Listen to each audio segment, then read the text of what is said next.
Hello guys, magandang gabi sa inyo lahat, no? So, ako nga pala si Dong Hunter 69. Medyo nawala kami sa upload guys kasi yung channel ko bigla na lang nawala.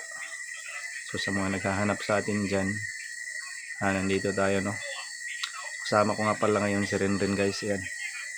So ayan guys, magandang gabi sa lahat dyan. So medyo matagal-tagal din kami na hindi nakapag-vlog kasi si Kuya Dong sa may trabaho. Then ako naman busy sa aking pag-aaral guys. So ayun guys. Yun guys, so kumusta ka na ngayon rin?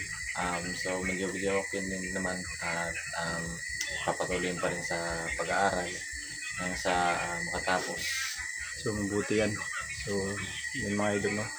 So ito si Renren, marami din ang naghahanap sa kanya, no? At pati sa akin, medyo nawala talaga kami sa pag-vlog mga idol dahil sa mga nangyari din.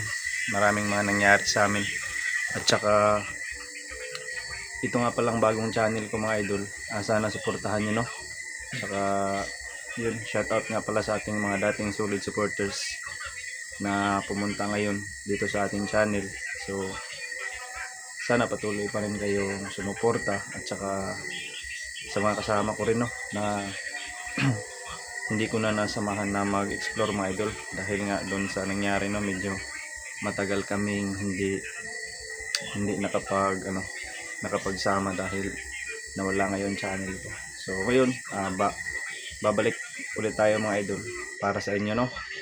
Siyempre wala na din kaming ibang masyadong ginagawa.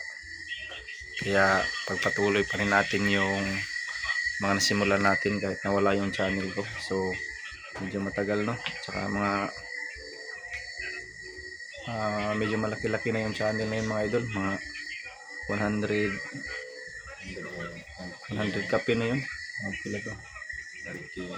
100 yata, 130,000 subscriber yata yun. So nawala siya mga idol, no? Marami kasi akong hindi na sa program ng YouTube, hindi nasunod, hindi natin na-comply yung mga hiningi nila kasi 2 months akong nawala. At saka yung mga email na pinapagawa nila hindi natin nagawa mga idol, no? So kaya ayun, medyo kasalanan ko din. So yun, sa mga nangumusta dyan, yan nga pala si Renren mga idol. Si Renren at saka marami pa din kaming mga kasama mga idol. Basta abangan nyo lang yung mga upload natin at saka sa mga kasamahan ko din mga idol, no? So abangan nyo, mga ilang araw mula ngayon kakapag-explore ulit kami. So yun, magandang gabi.